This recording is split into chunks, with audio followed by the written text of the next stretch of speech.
අඳුර නිසා සද්ධර්මය වෙහිලා යනවා. සත්‍යයට සද්ධර්මය පරමාර්ථය පරම නිබ්බානය කියන සද්ධර්මය වෙහිලා යනවා.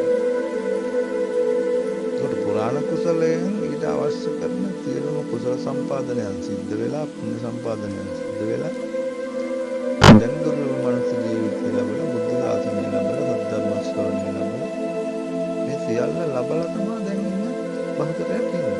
හැබැයි මේ කල්යාණ මිත්‍ර සත්පුරුෂයා මුණ ගැහෙන්නේ බොහොම කලාතුරකින්.